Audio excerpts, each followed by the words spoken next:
რადიო კომერსანტი წარმოგიდგენთ ანალიტიკურ გადაცემას საკრედიტო ისტორიები სოფიო ბეროშულთან ერთად. განსაკუთრებულად მწვავე პრობლემა საქართველოში, გადაუხდელი კრედიტები, სესხები, დაყადაღებული ქონება და პრობლემური იპოთეკა, შეცდომაში შეყვანილი მომხმარებელი, ექსკლუზიური ინტერვიუები, ანალიტიკური ხედვა, გამოსავლის ძიება, რეალური ფაქტები. თქვენ გაქვთ უკეთესი პერსპექტივა. გამარჯობათ, მე ვარ სოფიო ბეროშვილი, რადიო კომერსანტის ეთერში გადაცემით საკრედიტო ისტორიები სოფიო ბეროშულთან ერთად.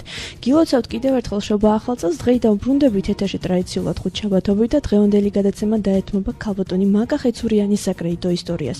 როგორც ქალბატონმა მაკამ ჩვენს გადაცემას განუცხადა, ბანკმა რესპუბლიკამ დაარღვია მისი უფლებები და არასწორი საბანკო პოლიტიკის შედეგად დაკარგა ქონება. ქალბატონ მაკას განცხადებით, ბანკის წარმომადგენლები ახდენდნენ მასზე ფსიქოლოგიურ ზეწოლას და ემუქრებოდნენ, რამაც საგრძნობლად გააუარესა მისი ფინანსური და ჯანმრთელობის მდგომარეობა. მას დასჭირდა სამედიცინო ჩარევა და ოპერაციები. დღეს გადაცემაში შემოგთავაზებთ ინტერვიუს ქალბატონ მაკა ხეცურიანთან, რომელიც უფრო დეტალურად გვიამბობს თავის ისტორიას. მოისმენთ იურიდიულ კომპანია LCH-ის აღმასრულებელი დირექტორის ადვოკატ ირაკლი კერესელიძის შეფასებას, ასევე კომენტარს გააკეთებს მომხმარებლის უფლებების შესახებ ქალბატონი მადონა ქოიძე, მომხმარებელთა ფედერაციის თავმჯდომარე, ასევე ეკონომიკურ მეცნიერებათა პროფესორი, საფინანსო სფეროს ექსპერტი ქალბატონი ლია ელიავას არცაც მოისმენთ საბანკო პოლიტიკასთან დაკავშირებით. ახლა კი მოისმენთ ქალბატონ მაკას ისტორია ინტერვიუ მოამზადა გადაცემის ჟურნალისტმა თამარ გაზდელიანმა. გადაცემისთვის ცნობილია, რომ თქვენ ბრძანდებით ბანკი რესპუბლიკის გაზარალებული. თუ შეგიძლიათ გვიამბოთ თქვენი ისტორიის შესახებ. დიახ, დიდი სიამოვნებით, თამარ. ჩემი ისტორია ბანკ რესპუბლიკასთან ურთიერთობა დაიწყო 2008 წლის თებერვალში. სესხი გამოვიტანე, ბიზნესში ითვლებოდა ფაქტიურად ჩემი კუთვნილი ქონების დაგირავებით. სესხი შეადგენდა $100,000. პირველი შეცდომა, რომელიც შევამჩნიე, ჩემი თვალსაზრისით იყო ქონების არასწორი შეფასება. თანხობრივად. მე ვთვლი, რომ არ გაითვალისწინეს ქონებაში არსებული ბიზნესის მდგომარეობა, ამ ბიზნესის შემოსავლები. გარდა ამისა, ბანკმა რესპუბლიკამ ქონების შეფასების შემდეგ დაიწუნა გაგარინის ქუჩაზე არსებული ფართი და ბიზნესი, ეს იყო მარკეტი და საოჯახო სამზარეულო, რომლის შემოსავლის პროცენტებზე მოგვიანებით მოგახსენებთ. დაიწუნა და მომთხოვა დამატებითი ობიექტის პოვნა. უკვე შემოცნობილი ჰქონდათ, რომ დინა მქონდა კიდევ და ამ დინის დამატება მთხოვეს. არ მქონია პრობლემა. დავამატე დინა, მაგრამ აქ უკვე რაღაცნაირობა გამოიხატა. იყო ვინმე რუსუდან ფიფია, ნოტარიუსი, ასეთი, რომლის შესახებაც შემდეგ ინტერნეტში წავიკითხე, შემდეგ კი ახლა, უკვე 4 წლის შემდეგ, რომელიც ყოფილა, ასე ვთქვათ, შეკრული ბანკ რესპუბლიკასთან და აფორმებდნენ ხალხშეკრულებებს, ხალხს ქონების გაჩუქებაზე აწერინებდნენ ხელს თუ ასე შემდეგ და ასე შემდეგ. სწორედ აი ამ ხსენებულ რუსუდან ფიფიასთან მიმიყვანა თვითონ ბანკის ოფიცერმა და რაღაც გაურკვეველი ოპერაციები ჩატარდა. ეს ჩემი ქონება, რომელიც მე გამაჩნდა, ყველაფერი იყო გაფორმებული ჩემს გაზე, იმიტომ რომ მე ყველაფერი შევიძინე საზღვარგარეთ ყოფნის დროს. მომთხოვეს, რომ დინა გადმომეფორმებინა ჩემზე ამ ნოტარიუს ფიფიასთან. შემდეგ რაღაც გაურკვეველი ოპერაციები. გადმოვაფორმოთ, არ გადმოვაფორმოთ, ჩუქება გავაკეთოთ, გაკიდვა გავაკეთოთ. მოკლედ, შედგა რაღაც ქაღალდები, მოვაწერეთ ხელი, გადავიხადეთ თანხა და დინა ისევ დარჩა ჩემს გაზე. ეს იგი პირველ მე პატრონეზე. ეს თანხა ფაქტიურად ფიფიას ხელში გადავიდა გაურკვეველი მიზეზით. ეს იყო პირველი პრობლემა, რომელიც შევამჩნიე.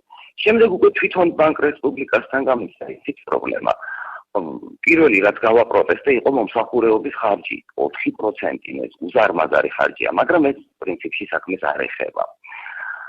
შემდეგ უკვე იცით, რომ აგვისტოს ომის პერიოდი. აგვისტოს ომის პერიოდში, რა თქმა უნდა, ბიზნესი ჩავარდა. სესხის პროცენტს ვეღარ ვიხდი. როგორც შემდგომ გავარკვიე, თურმე ბანკის კლიენტს აქვს უფლება, რა თქმა უნდა, უფლება აქვს, მაგრამ ეთვლება გადახდა ნაწილ-ნაწილად რომ გადაიხადოს. მაგალითისათვის, ჩემი გადასახადი იყო $3,800 თვეში, მე შემეძლო გადამეხადა $500, 1000, 2000 და ეს ითვლებოდა გადასახადში.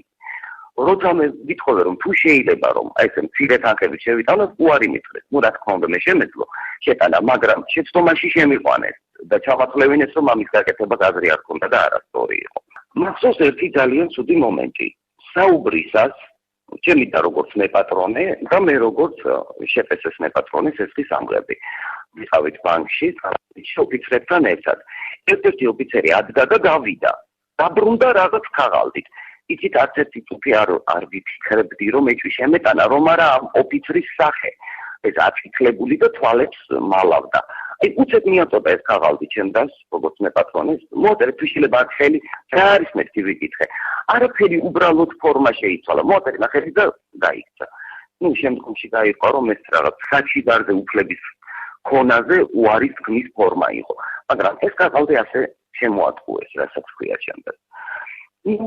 ბანკის ოფიცრებთან საუბრები მქონდა ყოველდღიური და მე გავუზიარე ჩემი პრობლემა, რომ შემოსავალი არ არის ამ წუთში და ისიც უთხარი, რომ კერძოდ მქონდა მიცემული კერძო ბიზნესში ვიღაცისთვის თანხა და ყოველდღიურად ველოდებოდი, რომ დამიბრუნებდნენ და გადავიხდიდი ამ ბანკის პროცენტს. არ მიმარშლა პრობლემას მართლა. მაშინ შემეკითხე, რომ რამდენი გაქვს გაცემული. ეხლა ჩემი თანხა რატომ უნდა კონკრეტო ვიღაცას. თუ ვუთხარი, რომ ყოველ შემთხვევაში ბანკის ეს თავისუფლად დაფარავს. ნორდილას დამიდარეს ბანკში და დამხდნენ ვიღაც დაურყვეველი ტიპები. ვეკითხები თქვენ წინ ბრძანდებით, ვერ მივიღე პასუხი ვინ არიან. 3 ყმაწვილი ეს მოგწერებში ჩაცმული ესეთი თავხედური საუბრით, თავხედური მანერებით მეძველს ბიჭდნენ. აი თქვენ თურმე კერძო ვალი გაქვთ, მოგვეცით კოორდინატები და ჩვენ გვაქვს ბერკეტები, რომ ეს ფული ამოვიღოთ. მართლა ვერ გიხდი რა იყო საუბარი. სანამ არ ამიხსნეს, რომ ფაქტიურად რეკეტს მთავაზობდნენ. ეს იყო ჩემი პირველი აღშფოთება. რა ხდება ბანკი რესპუბლიკის ოფისში, რეკეტიორებთან მაქვს საუბარი, ნუ სასწრაფოდ აღშფოთდი და დავტოვე.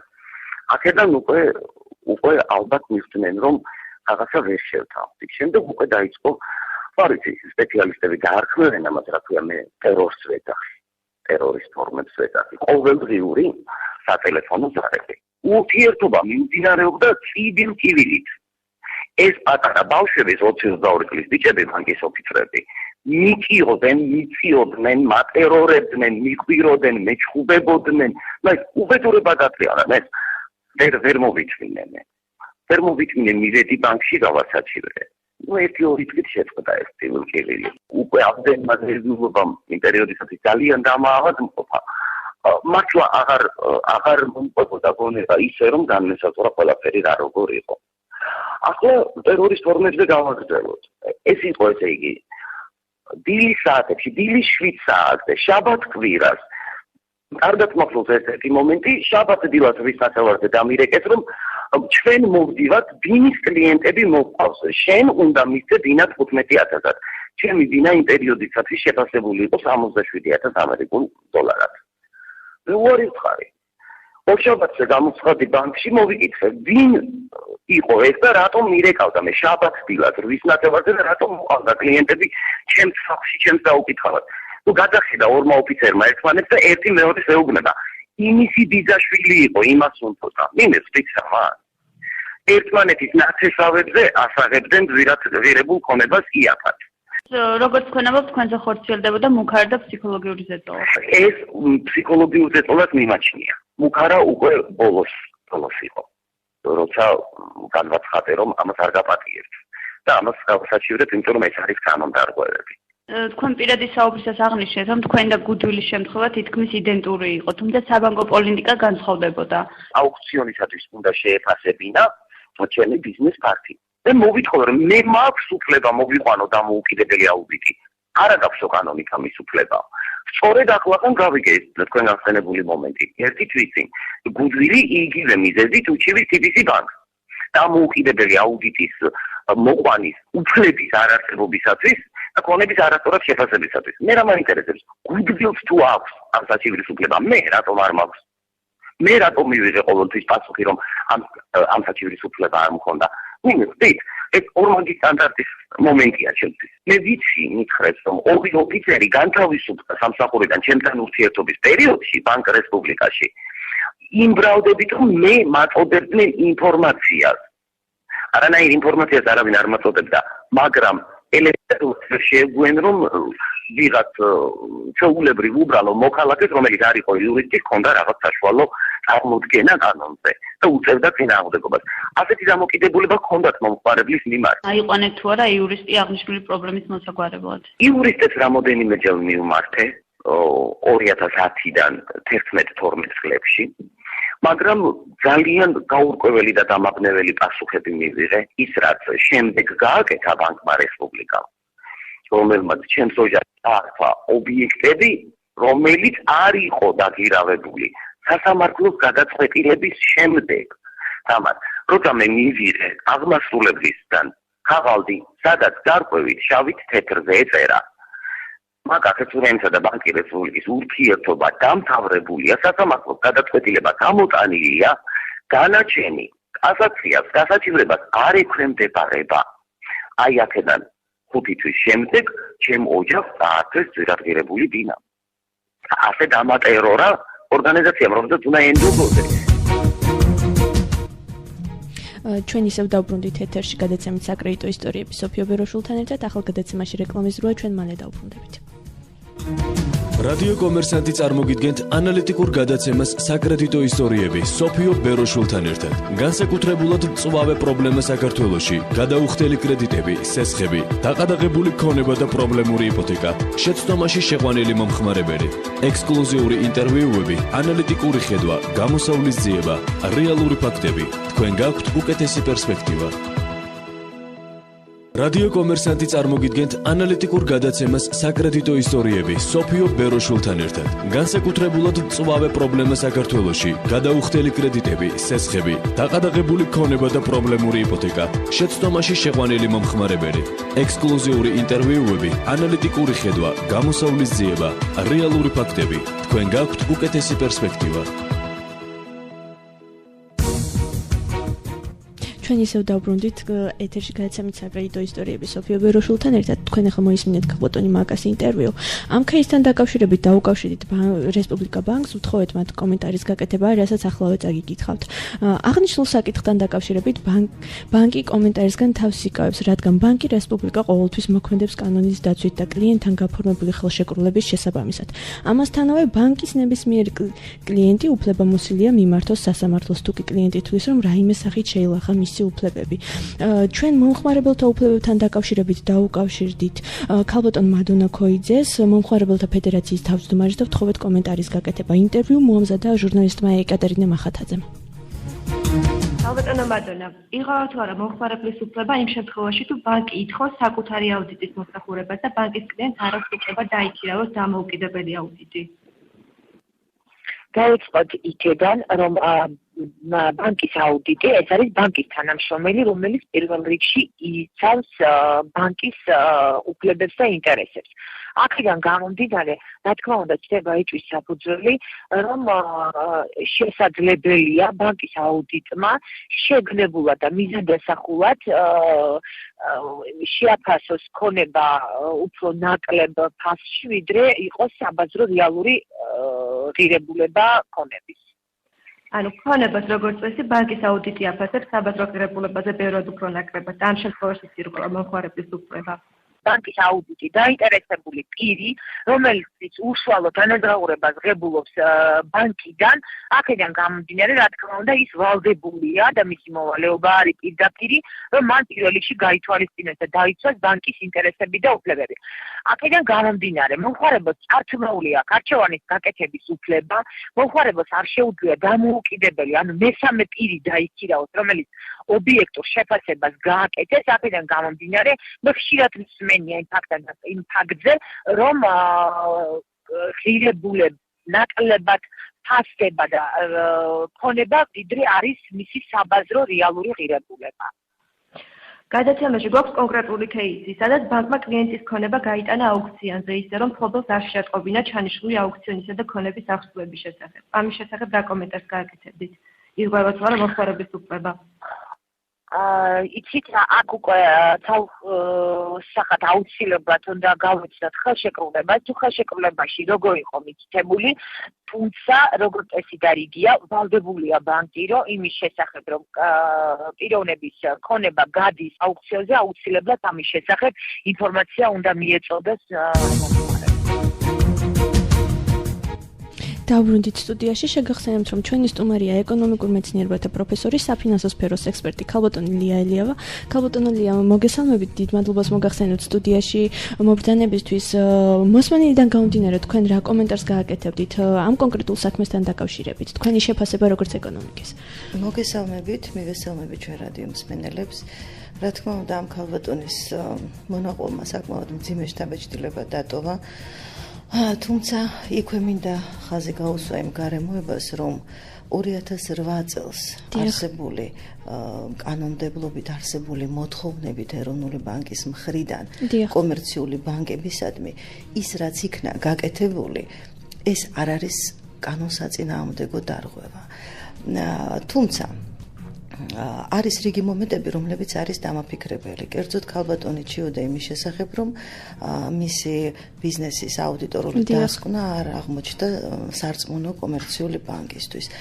აქ მე ალბათ გავიზიარებდი კომერციული ბანკის პოზიციებს, ვინაიდან თუ ბიზნესმენი თავის ბიზნესს აწარმოებს სუფთად და პატიოსნად, მას არ უნდა ეშინოდეს სხვა აუდიტორის დასკვნის, იმიტომ რომ ისინი ეს ორი დასკვნა ერთმანეთისგან არ უნდა განსხვავდებოდეს, როგორც ასეთი. მეორე, რომ ბანკი ვალდებულია არა მარტო სასურველი, არამედ ვალდებულია რომ ყველაფერი იცოდეს იმ ბიზნეს სტრუქტურის შესახებ, ვისაც ფულს ასესხებს. აბსოლუტურად ყველაფერი ამ ბიზნესის შესახებ.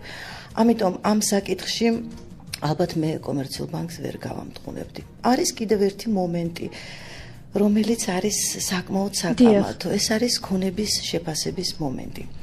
არც 2008 წელს და არც მიმდინარე წელს საქართველოში არ მზადდება ქონების უძრავი ქონების შემფასებლები, როგორც ასეთი.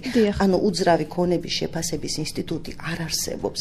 ერთადერთი არის, რომ ეკონომიკის სამინისტრო ახდენს ორწლიან სერტიფიცირებას უძრავი ქონების შემფასებლების, ისიც საერთაშორისო სტანდარტების მიხედვით. თუმცა საქართველო ამ საერთაშორისო სტანდარტებს არ არის მიერთებული და ჩვენთან როგორც კანონი და წესი ეს არ არის შემოღებული. ამიტომაც ქონების შეფასების ნაწილში ყოველთვის ეჭვის ქვეშ დგება აუდიტორების როგორც დამოუკიდებელი, ასევე ბანკის მიერ მისი შეფასების დანამდვილება და დადასტურება. ეს მართლა საკამათოა, როგორც 2008 წელს, ასევე დღესაც.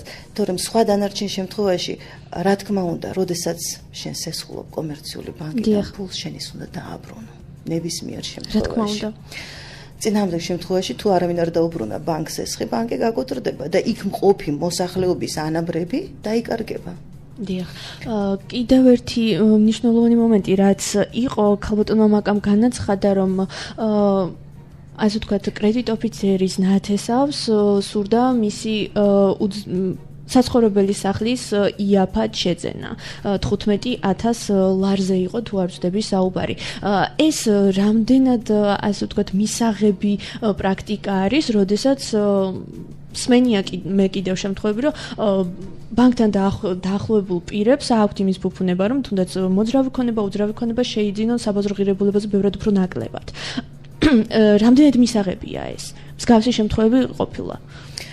ძალიან რთულია ერთი ქალბატონის სიტყვებზე მსჯელობა და აი როგორც ყველაფერი დასადასტურებელი არის, რა თქმა უნდა. ასე მიღებად. თუ მართლა ასეთ რამეს ჰქონდა ადგილი 2008 წელს, რა თქმა უნდა, ეს იყო ბანკის მენეჯმენტის სისუსტე. როდესაც შენ თანამშრომლები მიშვებული ყავს და რასაც უნდა იმას აკეთებენ, ეს არის ტრაგედია. ოღონდ კიდევ ერთხელ ვიმეორებ, ეს არის ქალბატონის სიტყვებიდან გამომდინარე. რეალურად ამას ჰქონდა ფაქტი, ადგილი თუ არა, ნამდვილად რთული სათქმელია, თუმცა ჩვენ გახსოვს ის პერიოდი, როდესაც საყოველთაოდ მოდაში იყო ეს ადკატების თემა. თუ როგორ აიღებოდა კომერციული ბანკებიდან სესხები, რა თქმა უნდა, იყო ასეთი რთული პერიოდი. თუმცა იმის მერე გავიდა უკვე 5 წელი და ჩვენ შეგვიძლია ვივარაუდოთ, რომ ყველა ბანკის მენეჯმენტი ბევრად უფრო მაღალ დონეზე დგას, ვიდრე ადრე იყო. ქალბატონო ლია, კიდევ ერთი კითხვა მაქვს. ძალიან ბევრჯერ მსმენია საზოგადოებისგან ასეთი დამოკიდებულება, რომ ბანკირისი ბანკია თუ არ მოგატყუა, ბანკირისი ბანკია თუ არ გაგძარცვა. საზოგადოებაში სამწუხაროდ დღეს არის ისეთი დამოკიდებულება, რომ ჩამოყალიბდა უნდობლობა საბანკო სისტემის მიმართ. რითი არის ეს გამოწვეული? ქონდათ ბანკებს დაშვებული ისეთი შეცდომა, რომ საზოგადოების ასეთი დამოკიდებულება დაიმსახურეს? რაც შეეხება უნდობლობას, ნდობა ეს არის საბანკო სექტორის ფუნქციონირების, ნორმალური ფუნქციონირების ამოსავალი წერტილი. დიახ. საქართველოში მიუხედავად იმისა, რომ ძალიან ბევრი ადამიანი არის ბანკებისგან გამწარებული, ბანკებისადმი ნდობა მაინც არ დავარდნილა და ეს გამოიხატება იმაში, რომ ბანკებში მაინც მიაქვს მოსახლეობას თავისი ანაბრები. ანუ თავისი თავისუფალი ფულადი სახსრები. ეს იმას ნიშნავს, რომ ისინი ენდობიან ბანკს მიუხედავად იმისა, რომ მათი ანაბრები არ არის დაზღვეული და ბანკის გაკუთრების შემთხვევაში ეს თანხა პირწმინდად დაეკარგებათ. მეორე საკითხი არის, რომ რატომ არის ხალხი გამწარებული კომერციული ბანკების ქმედებებისაგან. საქართველოს საბანკო სექტორში, ისევე როგორც მთლიანად საქართველოს ბიზნეს გარემოში მოქმედებს ერთი მარტივი წესი. რაც არ არის აკრძალული კანონით, ის არის დაშვებული.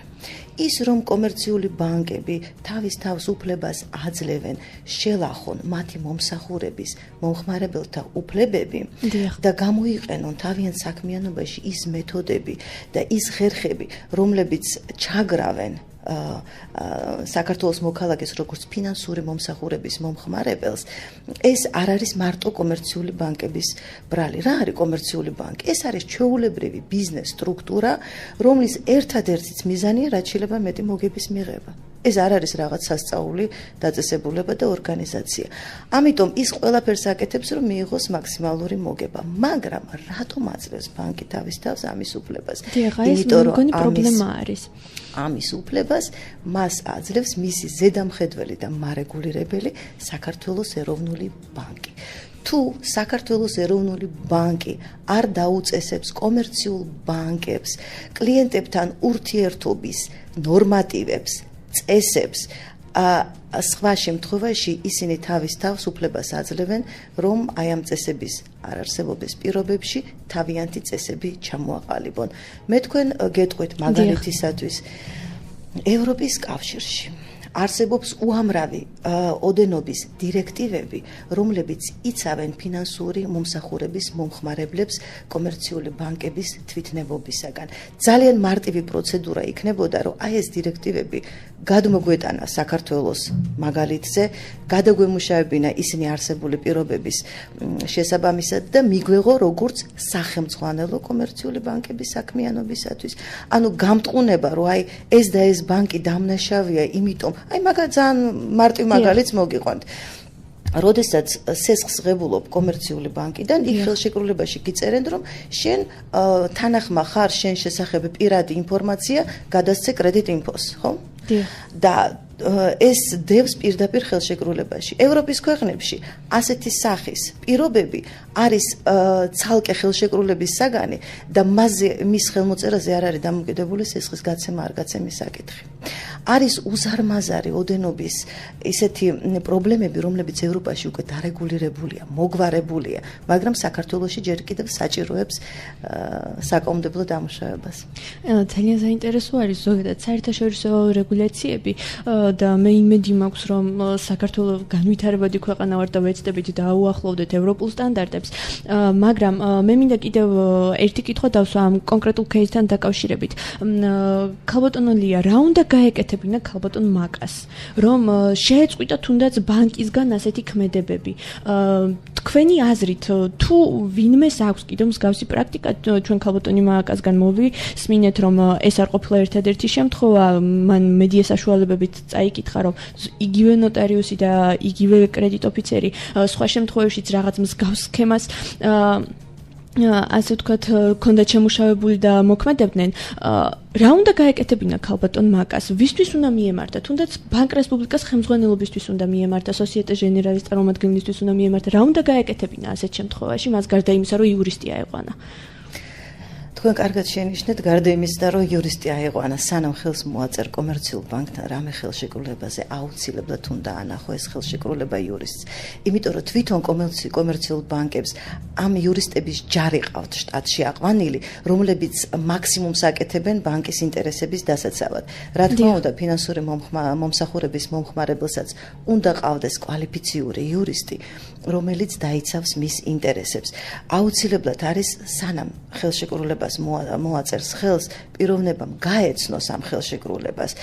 აუცილებლად იქ იქნებოდა რაღაცა პუნქტები ჩადებული, რომელიც მიუღებელი იქნებოდა ამ ქალბატონისათვის. მაგრამ მე დარწმუნებული ვარ, რომ ხელშეკრულება არ იყო, თქვათ, ბოლომდე საგულდაგულოდ წაკითხული და თქვენ წარმოიდგინეთ, შემდგომი მოქმედებები კომერციული ბანკის არ იქნებოდა ამ ხელშეკრულების საწინააღმდეგო.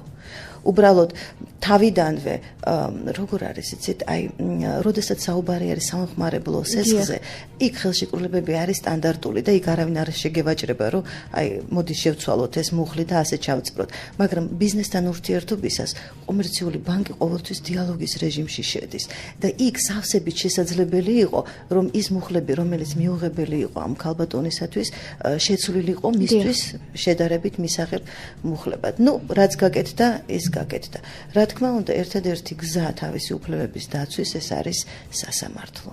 სასამართლო და კვალიფიციური იურისტი, რომლის ნაკლებობაც საქართველოში არ შეიმჩნევა. თან სასურველი არაერთი, არამედ რამოდენიმე იურისტი, რომ კოლექტიურად მუშაობდეს მის საქმეზე. თუმცა, აქვე მინდა დავსძინო, რომ ძალიან იშვიათია ხოლმე, რომ კომერციული ბანკი რამე შეცდომას უშვებს და თქვათ, კანონსაწინააღმდეგო ქმედებას ჩადის ისეც, რისი დამტკიცებაც შესაძლებელი არის სასამართლოში. ამიტომ თავიდანვე, ანუ საქმე არ უნდა მივიყვანოთ, აი ესეთ რთულ გართულებამდე, თავიდანვე უნდა იურისტ მიმართოთ დახმარებისათვის. გადაცემაში რეკლამის დროა, ჩვენ ძალიან მალე დავბრუნდებით. რადიო კომერსანტი წარმოგიდგენთ ანალიტიკურ გადაცემას საკრედიტო ისტორიები სოფიო ბეროშულთან ერთად. განსაკუთრებულად მწვავე პრობლემა საქართველოში, გადაუხდელი კრედიტები, სესხები, დაყადაღებული ქონება და პრობლემური იპოთეკა, შეცდომაში შეყვანილი მომხმარებელი, ექსკლუზიური ინტერვიუები, ანალიტიკური ხედვა, გამოსავლის ძიება, რეალური ფაქტები. თქვენ გაქვთ უკეთესი პერსპექტივა. ჩვენ ისევ დავბრუნდით ეთერში გადაცემით საკრედიტო ისტორიები სოფიო ბეროშულთან ერთად. ქალბატონი მაკას მონოპოლის შესახებ კომენტარის გაკეთება ვთხოვეთ, ასევე იურიდიულ კომპანია LCH-ის აღმასრულებელი დირექტორ ადვოკატ ირაკლი კერესოიძეს მოვისმინოთ მისი შეფასება ქალბატონი მაკას მონოპოლიდან გამომდინარე. ინტერვიუ მოამზადა ეკატერინა მახატაძემ. ბატონო ირაკლი, თქვენი იურიდიული შეფასება გვაინტერესებს ქალბატონი მაკას ხეთურიანის საკრედიტო ისტორიის შესახებ. ქალბატონმა მაკამ გვაცნობა, რომ მას ჰქონდა რესპუბლიკა ბანკი და ბიზნესებში 100%-ობით 2008 წელს. ქალბატონი მაკა აცხადებს, რომ დაირღვა მისი, როგორც ბანკი რესპუბლიკას მომხმარებლის უფლებები. მას არ მიეცა საკუთარი აუდიტის მომსახურების უფლება. როგორ გაამართლებით ამ ფაქტს სამართლებრივი თვალსაზრისით? ეს არის ზუსტი შეფასებისთვის ალბათ უფრო მეტი დეტალია საჭირო რომ ვიცოდე, მაგრამ ეს რაც შემიძლია ზოგადი ფორმულირების სახით გითხრათ არის ის, რომ ბანკები სამწუხაროდ მიგრექილები არიან გარკვეულწილად მიკერძოებისკენ. ასეთ შემთხვევაში იყო ბალანსი, იმიტომ რომ ის იურიდიული რჩევა, რომელიც უნდა მიიღოს კლიენტმა, უნდა მიიღოს დამოუკიდებელი იურისტისაგან, ანუ იმ იურისტისაგან, რომელიც არ არის სამართლებრივად მასში ბანკის ინტერესებთან, ხვდებით? იმ შემთხვევაში თუ ეს იურისტი ან აუდიტორი, ან სხვა სახის სერვისის პროვაიდერი გარკვეულწილად პირდაპირ ირიბად დაკავშირებულია ბანკის ფუნქციონირებასთან, ან მის ბანკის რომელიმე სხვა ორგანიზაციასთან, ბანკთან ასოცირებულ ორგანიზაციასთან, ხო? რა თქმა უნდა, აქ იბადება გარკვეული საფუძვლიანი ეჭვი იმასთან მიმართებაში, რომ ეს რჩევა შეიძლება არ იყოს იმდენად ადეკვატური და კომპეტენტური, როგორც ეს დამოუკიდებელი არაფრით შებოჭილი იურისტისგან შეიძლება მიიღო, როდესაც ის მხოლოდ პროფესიული ინტერესით ხელმძღვანელობს და შესაბამისად კლიენტს რჩევას აძლევს მაღალი პროფესიული შეგნების და არა სხვა ინტერესთან გამომდინარე. ამ შემთხვევაში, რა თქმა უნდა, გარკვეული კითხვის ნიშნები არის და მე ცოტა სკეპტიკურად შევხედავდი ასეთი ტიპის მომსახურებას ბანკის მხრიდან თავს მოხმარებას. ხალბატონი მარტო აცხადებს, რომ წინასწარი შეთანხმების გარეშე აუქციონზე იქნა გატანილი და $200,000 შეფასებული კომერციული ხარჯი რეალურად $40,000 გაიყიდა. 37,000 კი 15,000 ავატობდნენ. როგორ შეაფასებით აღნიშნულ ფაქტს ხალხმართველები ვიკუთვნით? ისა თუ ჩვენ მოცემულობა თავიღებთ, რასაც ხალბატონი მაკა აცხადებს და განვიხილავთ თვალსაზრისით, რომ ეს ნამდვილად ასე იყო და არა სხვაგვარად, ასეთ შემთხვევაში მე შემიძლია გარკვეულწილად სისხლის ავათის დანაშაულის ნიშნებიც კი დავინახო ამაში, ვინაიდან ქონება, რომელიც 200,000 ღირს პირობითად, მე სარგებლობ იმ მოცემულობით, რასაც თქვენ თავაზობთ, ხო? როდესაც ქონების